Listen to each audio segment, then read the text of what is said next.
바울은 14장을 통해서 믿음이 강한 자 그리고 믿음이 연약한 자 그 사이에 배려와 이해와 용납이 있어야 될 것을 권면해 왔습니다. 사실은 13장부터 사실 거의 그 내용이었습니다.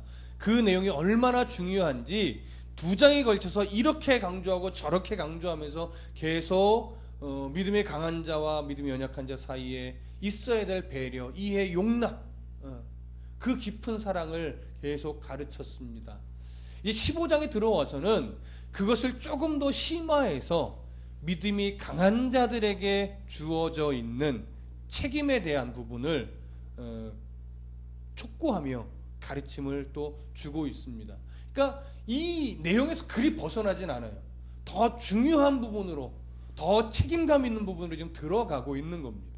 자, 한번 보실까요? 1절 다시 한번 읽습니다. 1절 시작. 믿음이 강한 우리는 마땅히 믿음이 약한 자의 약점을 담당하고 자기를 기쁘게 하지 아니할 것이라. 자, 시작을 이렇게 합니다. 믿음이 강한 우리는. 이 우리라는 표현을 볼 때 바울은 자기를 지금 포함하고 있는 겁니다. 자신을 포함하여서 로마 교회 공동체 안에 믿음이 강하다고 여기는 사람들, 로마서의 내용을 기준으로 한다면 음식에 문제를 걸지 않고 모든 음식을 다 먹을 수 있는 믿음의 자유를 누리는 자들, 그 부류는 대부분 이방인 기독교인이었습니다. 율법에 매이지 않고 음식법이나 절기법에 매이지 않고 주님 예수 그리스도의 보혈의 은혜로 말미암아 구원받은 백성으로서 자유롭게 자유를 누리며 살아갈 수 있는 믿음의 담력이 있는 자들, 그들을 말하는 거죠. 그렇기 때문에 지금 권면의 중심은 누구에게 있느냐? 믿음이 강한 자들에게 있는 거예요. 믿음이 강한 자들아, 너희들은 이제 이러이러한 책임을 가져야 된다. 이런 걸 지금 강조하고 싶은 거죠. 그러면 믿음이 강한 우리는 라고 말할 때 바울의 마음 한켠에는 어떤 마음이 있을까요? 로마 교회 모든 성도가 이런 믿음이 강한 성도가 되기를 바라는 거죠. 꼭 나누고자 하는 것이 아니에요. 믿음이 연약한 자, 강한 자를 꼭 나누고자 함이 아니라 우리 성도라면 모두가 다 믿음이 강한 자의 위치에서 믿음이 연약한 자를 배려하고 이해하고 용납할 수 있는 수준으로 모두가 자라야 한다라고 하는 그 마음이 담겨 있는 거죠. 이 설교를 준비하고 전하는 저에게도 똑같습니다. 저나 여러분들이나 믿음이 늘 어린 수준으로 있기를 바라는 것이 아니라 모두가 다 믿음이 강한 자의 수준으로 다 세워져서 성숙하게 되어서 오히려 나보다 더 믿음이 없는 자를 배려하고 그를 품고 그를 위해 기도해주고 그를 도울 수 있는 그런 수준으로 우리가 모두가 자랐으면 좋겠습니다. 그런 마음이 제게도 바울 같은 마음이 생겨날 수밖에 없었습니다. 여러분 동일하시죠? 우리 모두가 그렇게 믿음이 정말 자라기를 소원합니다. 그 마음 갖고 바울이 이렇게 연결을 합니다. 마땅히 뭐하라는 거예요? 믿음이 강한 자는 마땅히 믿음이 약한 자의 약점을 담당하라는 것이고 마땅히 자기를 기쁘게 하지 아니할 것이라고 자기를 기쁘게 하면 안 된다라고 하는 부분을 강조하고 있는 거예요. 근데 이 구절은요, 이 마땅이라는 부분을 잘 이해하면 더 확실하게 다가옵니다. 지금은 마땅이라고 하니까 약간 마땅이에 해당하는 의미가 조금 저는 좀 감소된 것 같아요.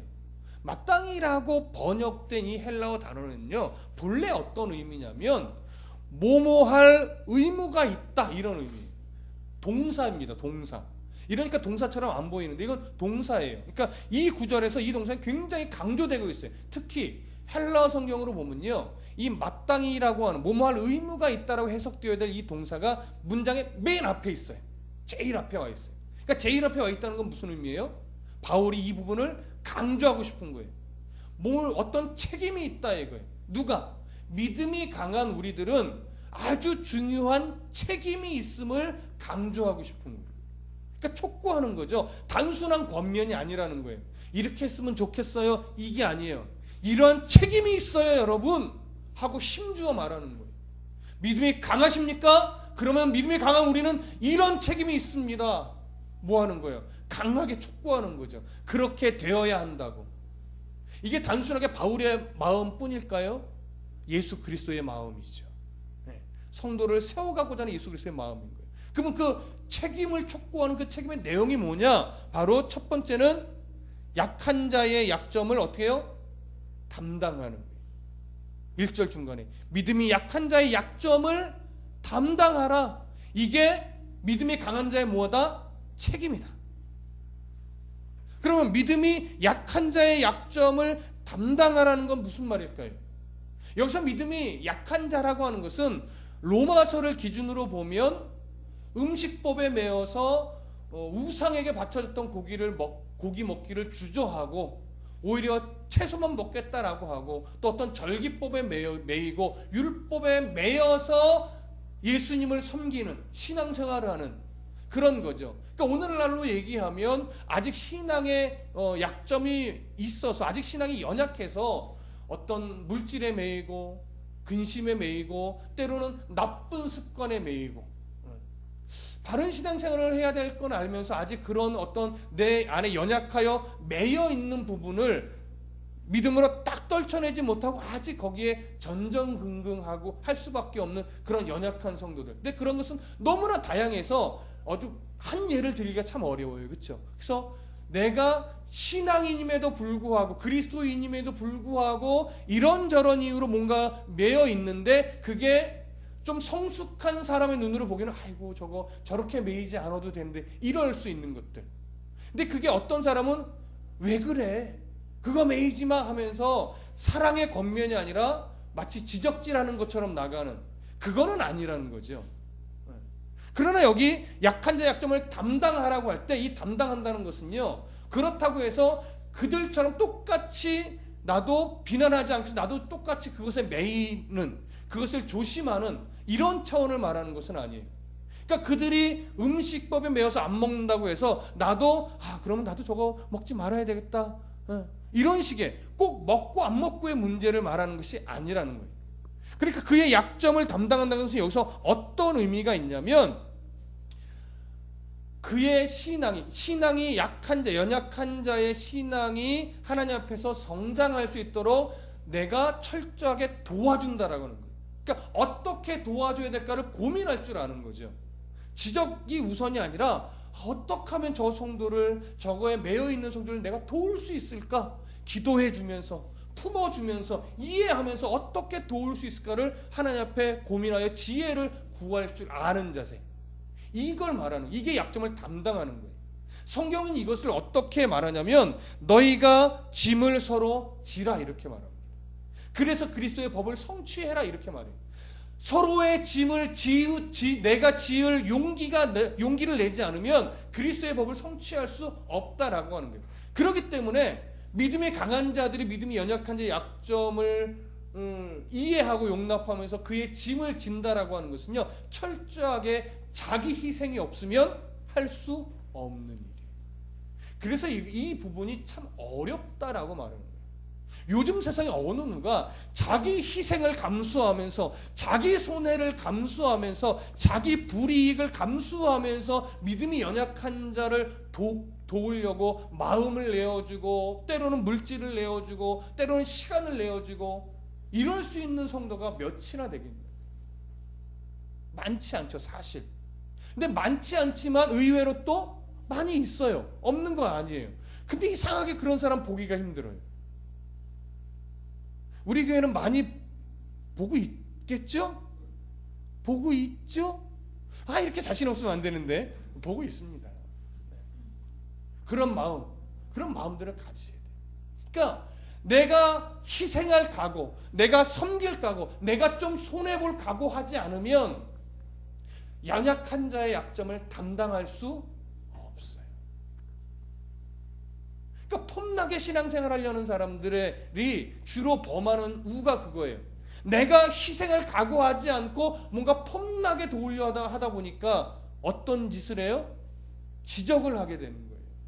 이해하기보다 오히려 지적하고 너 왜 이렇게 해 하면서 나는 잘하는데 너는 왜 못해? 이런 식의 비교를 하게 함으로 말미암아 신앙이 연약한 사람의 마음을 오히려 더 생채기 내는 이런 우를 범하는 거예요. 뭐가 빠졌기 때문에 그래요? 내가 희생할 용기가 빠졌기 때문에 그래요. 내가 손해를 감수하고 내가 조금 힘들 각오를 하고 그 각오를 가지고 연약한 자를 감싸 안고 연약한 자를 이해하고 어떻게 그의 마음을 생채기 내지 않으면서 도울 수 있을까 하나님께 지혜를 구하고 이 자세가 중요한 겁니다. 이게 필요하다는 겁니다. 여러분, 이게 바로 믿음이 강한 자가 가져야 될 책임이 우리 모두가 그렇게 되었으면 좋겠습니다.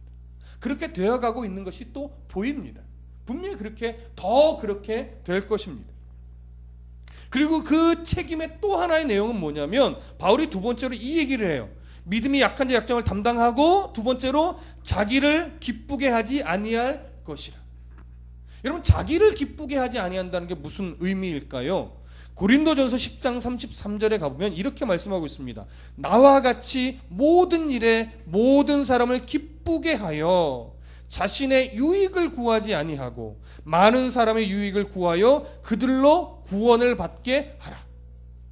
모든 사람을 기쁘게 하는 거예요. 나를 기쁘게 하는 것이 아니라 다른 사람을 기쁘게 하는데, 다른 사람을 기쁘게 하는 그 이유가 뭐냐면, 다른 사람의 유익을 구하게 하는 이유가 뭐냐면 그들로 뭐하기 위해서? 구원받게 하기 위해서. 여러분, 이 기준을 놓치시면 안 돼요. 그냥 단순한 배려 아니에요. 단순한 이해 아니에요. 싸우기 싫어서 아니에요. 이유가 있다고요. 그렇게 배려하고 이해하고 약한 자의 약점을 감당하려고 내 자기 희생을 각오하는 이유가 있다고요. 뭐요? 그의 구원을 위해서. 때로는 그의 성숙한 신앙을 위해서. 이 두 가지 때문에 그러는 거예요.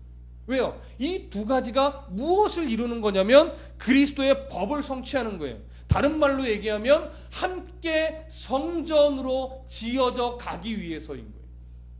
그런 지체가 없으면 성전이 지어질 수 없는 거예요. 왜? 예수 그리스도를 머리로 하는 몸된 지체이며 예수 그리스도를 모퉁이 머릿돌로 하는 같은 함께 지어져가는 성전이기 때문에 연약하다고 빼버리면 무너진다라고 하는 거예요. 손 너 왜 나쁜 짓 했어? 너 내 몸에 있을 자격 없어 하고 잘라내지 않는다라고 하는 거예요. 오히려 그것을 아물고 그 손의 상처를 회복시키기 위해서 뭐예요? 약도 바르고 목줄에서 목에 걸게 하죠. 그렇잖아요. 이렇게 팔 다치면 이렇게 걸잖아요. 그때 목이 야 나는 잘못한 거 없는데 왜 네 손을 내 목에 걸어? 이러지 않는다라고 하는 거죠. 그 손이 내 목에 걸려져서 회복될 수 있다면 얼마든지 걸어라라고 목이 희생할 각오를 해야 되는 거예요. 무슨 말씀 이해되십니까? 그게 바로 자기 희생이고 그게 바로 자기를 기쁘게 하지 않는 거예요. 누군가의 신앙에 생채기를 내면 내 신앙을 드러내며 나는 기쁠 수 있어요. 그러나 생채기를 받는 그 사람의 신앙은 상처받고 아프고 슬퍼요. 나는 좀 우월한 신앙이라고 드러낼 수 있을지 모르나 그러나 하나님은 그런 신앙을 인정하지 않습니다. 신앙은 누군가를 상처내서 증명되어지는 게 아니에요. 신앙은 누군가를 밟고 내가 일어서야 증명되는 게 아니라고요. 신앙은 철저하게 나를 부인해서 나보다 남을 더 존귀한 자로 여김으로 인해서 증명되어지고 드러나는 게 신앙이에요. 그러니까 누가 알아줘요? 사람이 알아주는 것 아니죠. 그 신앙은 하나님만이 알아주는 거예요. 근데 하나님께서 알아주는 것으로 만족하지 못하는 사람이 자꾸 사람에게 인정받으려고 신앙을 그렇게 이용하니까 어떻게 해요? 누군가를 밟고 누군가의 마음에 생채기를 내고 자기 신앙이 이렇습니다라고 자꾸 드러내게 되는 거죠. 그러면 자기는 좀 사람 앞에서 우월해 보일 수 있어요. 그러나 신앙이 여린 사람은 거기서 아픕니다. 근데 그 연약한 성도가 아프면 누가 아플까요? 하나님 마음이 아파요. 그 하나님 마음을 아프게 한 원인 제공을 누가 한 거예요? 믿음이 강하다고 하면서 자기를 드러내고 누군가에게 생치기를 낸 그 사람이 원인 제공을 합니다. 하나님의 마음을 아프게 하는 거예요. 그게 좋은 신앙이에요? 바른 신앙이에요? 아니라고요. 그걸 생각할 수 있으셔야 돼요. 그게 깨지면 교회가 허물어지는 거예요. 뻔드르하게 교회 막 건물이 아름다워도 그건 이미 무너진 교회입니다. 그 관계가 깨지면. 그래서 우리가 조심해야 될 것이 뭐냐면, 교회가 다툼이 일어나는 교회를 잘 보십시오. 정말 본질의 문제를 지키기 위해 일어나는 싸움인지, 아니면 본질의 문제가 아니라 감정의 문제, 신앙의 색깔의 문제, 때로는 자기 이익에 관한 문제, 이런 건지, 대부분이 다 후자예요. 근데 후자의 싸움, 이미 싸움이 일어났다는 건 뭐예요? 어느 편의 성가는 용납하기를, 이해하기를 거절했다라고 하는 거죠. 그러니까 서로 잘못된 거예요. 이미 그것은 교회다운 모습이 아니에요. 그러니 그 가운데 드리는 예배는 다 뭐라고도 말할 수 있어요? 심하게 얘기하면 가짜다라고 말할 수 있는 거예요. 그런 상태로 화해하지 않고 이해하려고 하는 싸움 없이 드려지는 예배가 과연 하나님이 기뻐하시는 예배냐라고 할 때 저는 감히 아니다라고까지 말할 수 있는 거예요. 무슨 말씀인지 이해되십니까? 허물어진 예배는 예배가 아니라고요. 하나님이 기뻐하는 예배는 내 마음에 안 들어도 용납하려는 싸움을 가지고 드려지는 예배라는 거죠. 저 사람 있으면 늘 은혜가 안 돼. 짜증나. 이런 사람이 있다 할지라도 내 안에 그걸 겉으로 표출하는 것이 아니라 오히려 그를 이해하려는 싸움을 내 안에서 부단히도 그 싸움을 가지고 드리는 예배. 그래서 정작 안 싸우고 드리는 예배, 이거 있잖아요. 그게 하나님이 기뻐하는 예배라고요. 어떻게 모든 예배, 모든 성도가 다 막 늘 즐겁게 예배를 드리냐고요. 그럴 수는 없어요. 정말 어떤 상황 때문에, 어떤 누구 때문에, 때로는 목사 때문에 예배가 드리기 싫어. 근데도 어떻게 해요? 예배는 나를 위해 드리는 것이 아니라, 목사 위해 드리는 것이 아니라, 누구 집사 위해 드리는 것이 아니라 하나님께 드리는 거예요. 그래서 그 드리고 싶지 않은 마음을 누르고 눌러서 하나님 때문에 사람과의 관계를 깨지 않고 하나님과의 관계 속에서 드리려고 몸부림치는 싸움이 있을 때, 그때 거기서 뭐가 일어나요? 바른 예배가 일어나요. 거기서 그 싸움을 우리가 해야 되는 겁니다. 그래서 믿음이 강한 성도에게 이것은 책임이다라고 말하는 거예요. 책임이다. 약한 자의 약점을 담당하고 자기를 기쁘게 하지 않는 싸움. 누구를 기쁘게? 이웃을 기쁘게. 이웃을 기쁘게 한다는 건, 누구를 결국 기쁘게 한다는 것? 하나님을 기쁘게 한다는 것. 이거 우리가 놓치시면 안 된다라고 하는 것이죠. 이게 바로 신앙의 바른 자세입니다. 자, 2절로 좀 넘어가 볼까요? 2절 함께 읽어봅니다. 2절 시작. 우리 각 사람이 이웃을 기쁘게 하되 선을 이루고 덕을 세우도록 할지니라. 자, 우리 각 사람이, 여기서 말하는 각 사람은 누구를 말하는 걸까요? 1차적으로는 바울과 함께 믿음이 강한 자입니다. 그러나 그 넓은 시각으로 더 보면 누구까지도 포함되길 말하는 거예요. 믿음이 연약하다고 하는 자까지도 강한 자로가 되어서 이 범주 안에 다 들어오길 바라는 겁니다. 자, 그래서 우리 각 사람이 뭐 하라고 하냐면 이웃을 기쁘게 하되라고 말합니다. 이웃을 기쁘게 하되 어떻게 기쁘게 하냐면 선을 이루고 덕을 세우도록 할지니라, 이렇게 말합니다. 여기서 우리가 먼저 주의해서 볼 것은 기쁘게 하되라고 하는 겁니다. 이웃을 기쁘게 하되. 근데 이 기쁘게 하되라는 말은요, 헬라어 성경으로 보면 명령어로 돼 있어요. 오늘 우리 성경에는 좀 명령어처럼 뉘앙스가 좀 보기 어려운데, 이웃을 기쁘게 하라라고 하는 강력한 명령이에요. 그러니까 이게 더 중요하죠. 이웃을 기쁘게 하라는 명령을 주시는데 무엇을 통해서 기쁘게 해야 되냐면 선을 이루기 위해서, 그리고 덕을 세우기 위해서 이웃을 기쁘게 하라는 겁니다.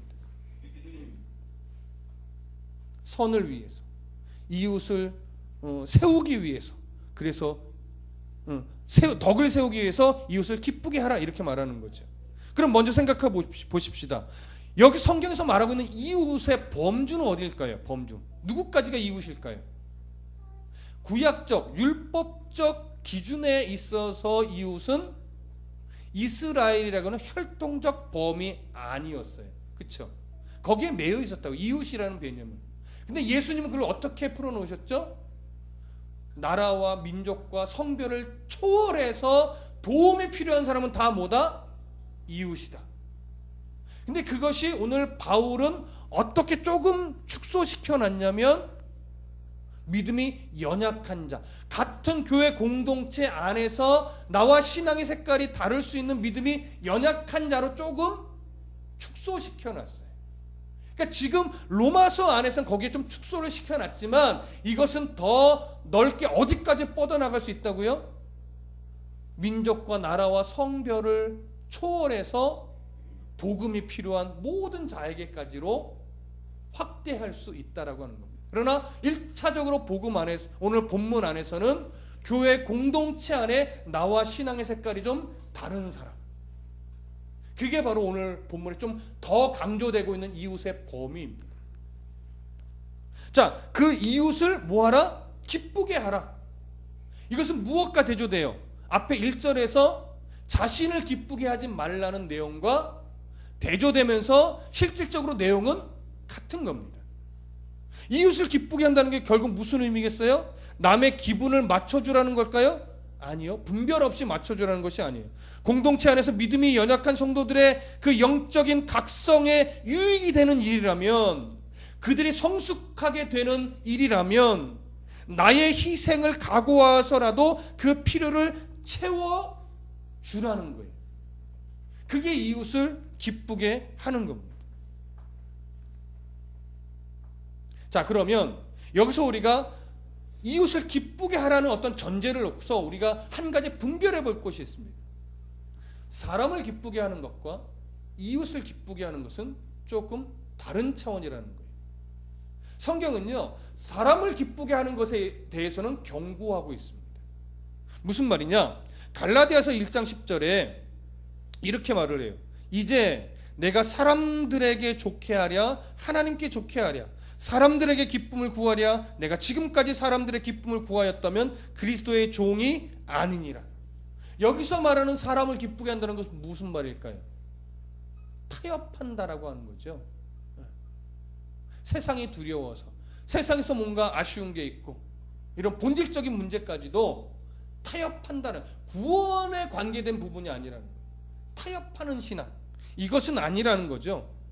본질적인 문제에서 타협해서는 안 되는 거예요. 하나님을 기쁘시게 하는 것과 충돌되는 상황이 생겨난다면 거기서 성도다운 정직과 성실을 버리고 무원칙적으로 타협해서는 안 된다라고 하는 거예요. 하나님을 기쁘시게 하는 것과 충돌된다면 성도는 언제나 무엇을 선택해야 돼요? 내가 손해본다 할지라도, 내게 불이익이 온다 할지라도, 내게 고통이 온다 할지라도 뭘 선택해요? 하나님을 기쁘시게 하는 것을 선택해야 되는 거예요. 이것이 바로 사람을 기쁘게 하면 안 된다라고 하는 내용의 중심입니다. 그러나 반면 이웃을 기쁘시게 하라고 하는 것은 대상에 있어서는 때로는 같을 수는 있으나 의미는 달라지는 거죠.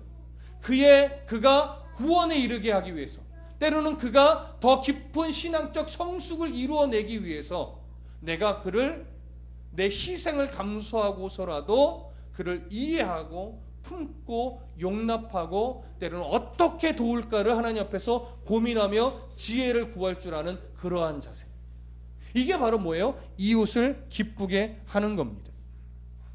그러니까 언제나 우리의 기준은 하나님을 기쁘게 하는 거냐 사람을 기쁘게 하는 거냐는 것이 충돌될 때는 무엇을? 하나님을 기쁘시게 하는 거를, 그리고 사람을 기쁘게 하는 거, 나를 기쁘게 하는 거냐 이웃을 기쁘게 하는 거냐라는 부분이 충돌될 때는 무엇을? 이웃을 기쁘게 하는 것을 선택하는 것이 옳다라고 하는 겁니다. 그러니까 누누이 이야기하지만 이 부분은 결코 쉽지 않습니다. 매우 어렵습니다. 그럼에도 불구하고 우리에게 이게 책임처럼 주어진 것은 하나님을 기쁘시게 하는 것을 선택하고 또 이웃을 기쁘게 하는 것을 선택해야 한다는 사실이 옳다는 것, 이것을 우리가 이제 배운 겁니다. 이제 배웠다면 내 삶 속에 이러한 일들이 일어나서 내 신앙의 양심, 이것은 이웃을 기쁘게 하는 거구나, 그럼 내가 손해가 될지라도 이것을 선택해야지라고 하는 믿음의 용기를 발휘하는 싸움을 해내셔야 하는 거죠. 이게 바로 성경이 말하고 있는 겁니다. 자, 그러면 이렇게 오늘 본문 2절에서 우리 각 사람이 이웃을 기쁘게 하되 라고 할 때, 이웃을 기쁘게 하라 할 때 그 기쁘게 해야 하는 이유는 뭐냐면, 그래야 뭐가 이루어지니까? 선이 이루어지니까. 또 그래야 뭐가 세워지니까? 덕이 세워지니까. 그러면 선이 이루어진다는 건 뭘까요? 여기서 선은 헬라어로 아가돈이고 히브리어로는 토브입니다. 그렇기 때문에 이 선은 사람이 기준이 아니라 언제나 하나님의 기준이에요. 하나님이 선이에요. 그리고 하나님과 성도의 관계가 올바르게 세워지는 것이 선이에요. 그래서 언제나 사람을 기쁘게 하는 것이 아니라 하나님을 기쁘시게 하는 것이 토부이며 선입니다. 그러니까 이 선을 이룬다고 하는 것은 뭐냐면, 다른 성도가, 다른 지체가, 때로는 다른 사람이 하나님과의 관계를 맺어 구원에 이르게 하기 위해서, 때로는 하나님과의 올바른 관계를 맺어 신앙이 자라게 하기 위해서 나의 희생을 각오하고 그를 이 모양 저 모양 믿음 안에서 겸손히 돕는 그 모습, 이것이 바로 이웃을 기쁘게 하는 것이고 하나님의 선을 이루는 모습이라는 거죠. 그러니까 하나님의 선을 이룰 때 내 희생이 각오되지 않으면 돼요, 안 돼요? 안 돼요, 안 돼요. 네. 안 되는 겁니다. 그게 바로 선을 이룬다고 하는 의미예요. 내 희생을 각오할 때만이 이루어질 수 있는 것. 그리고 또 하나 이야기를 합니다. 덕을 세우도록 할지니라. 덕이 세워져야 돼요. 근데 성경을 보면요, 사실은 덕이라는 단어는 없어요. 세우다라고 하는 단어예요. 근데 이 단어는 로마서 14장 19절에서 우리가 이미 나누었었어요. 로마서 14장 19절 한번 읽어볼까요? 그러므로 우리가 화평의 일과 서로 덕을 세우는 일을 힘쓰나니, 여기 덕을 세우는 일에 힘쓰라, 이 말씀을 나눌 때 이미 했었어요. 여기서 세운다라고 하는 것은요, 집을 세운다, 집을 건축한다라고 하는 의미예요. 근데 그 집을 세운다라고 하는 것은 단순하게 사람의 거주지로서의 집이 아니라 하나님의 성전을 세우는 거예요. 누가 모퉁이 머릿돌이 돼서? 예수 그리스도께서 모퉁이 머릿돌이 되어 우리가 함께 하나님의 성전으로 세워져 가는 것을 의미하는 거예요. 근데 그것이 오늘 본문의 문맥 안에서는 무엇을 세우는 것과 긴밀하게 관련되어 있어요? 덕을 세우는 것과 긴밀하게 관련되어 있기 때문에 이런 표현을 하는 겁니다. 그러니까 믿음이 강한 자가 믿음이 연약한 자를 이해하고 용납하고 그들이 하나님의 선을 이루기 위해서, 하나님과 올바른 관계를 맺기 위해서 내 희생을 각오하면서 그를 어떻게 믿음 안에서 돕고 섬길까를 고민하는 이 싸움을 하면, 그 싸움 안에서 결국은 무엇이 이루어지느냐? 그 연약한 자와 함께 성전이 되어져 가는 이런 일을 이룰 수 있다라고 하는 겁니다. 유기적으로 다 묶여 있어요. 이것 따로 저것 따로가 아니에요. 하나를 하면 그 안에 덕이 세워지는 것도 같이 가게 되는 겁니다. 그러니까 오늘 본문을 이렇게 종합해 보면 이렇게 정리할 수 있습니다. 믿음이 강한 성도들은 믿음이 연약한 자의 약점을 담당할 중요한 책임을 갖고 있습니다. 그렇기 때문에 이 책임은 믿음이 연약한 성도를 기쁘게 하는 것인데, 이 기쁨은 단순한 삶의 즐거움이 아니라 하나님과 온전한 관계를 맺음으로 인해 신앙이 성숙해져 감으로 함께 성전이 되어져 가는 일에 우리가 힘을 쓰는 것, 이것이 바로 믿음이 강한 자들의 책임이요 의무라고 하는 것, 이것이 오늘 본문의 결론입니다. 앞으로 우리가 신앙생활을 더 해나가고 또 교회 성도들이 또 오고 늘어나고 규모가 커지면 커질수록 여러 색깔의 성도들이 올 것입니다. 근심에 매여 있는 성도도, 때로는 물질에 매여 있는 성도도, 때로는 자녀, 때로는 학교 공부에 매여 있는 성도도, 때로는 나쁜 습관에 아직 매여 있는 성도도 많이 있을 겁니다. 그때마다 우리의 몫은 뭐냐면 그들을 긍휼히 여기면서 함께 안타까워하는 겁니다. 그리고 때로는 함께 기뻐해 주는 겁니다. 그리고 때로는 함께 기도하면서 기다려 주는 겁니다. 그렇게 이해하고 용납할 때 우리의 모습 속에서 하나님의 형상이 드러날 것입니다. 그리고 그렇게 살아계신 하나님이 증거되어질 때 공동체는 성숙하게 만들어져 갈 겁니다. 이것이 바로 하나님의 성전이 지어져 가는 모습입니다. 공동체 안에 연약한 성도들은 이렇게 우리 믿음의, 우리 신앙의 판단 대상이 아니라 사랑으로 수용해야 될 대상임을 명심하시기를 부탁드립니다. 에베소서 5장 21절에 보면 그리스도를 경외함으로 피차 복종하라, 이런 말씀을 줍니다. 에베소서는 물론 가정을 기준으로 실천적으로 제시한 내용이지만 이것은 단순하게 가정 안에서만 머무르는 원리가 아닙니다.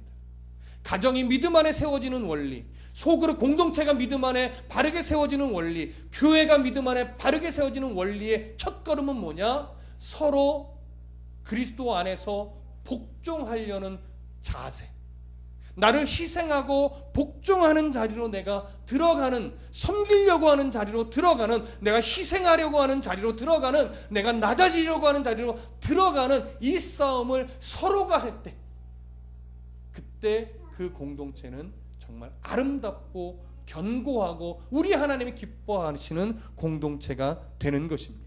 아주 이상적인 공동체죠. 우리 이 원리를 우리 가슴에 담고 먼저 내 가정부터 이렇게 아름다운 공동체를 만들어가고, 그리고 우리가 속해 있는 소그룹이나 지금 우리가 속해 있는 이 교회가 하나님이 기뻐하시는 거룩하고 아름답고 건강한 교회가 되게 하기 위해서 우리가 서로 피차 복종하며 우리의 책임, 나를 기쁘게 하지 않고 이웃을 기쁘게 해야 하는 이 책임에 우리가 최선을 다하는 그런 성도가 되어 복된 교회를 함께 만들어 가시기를 간절히 부탁드립니다.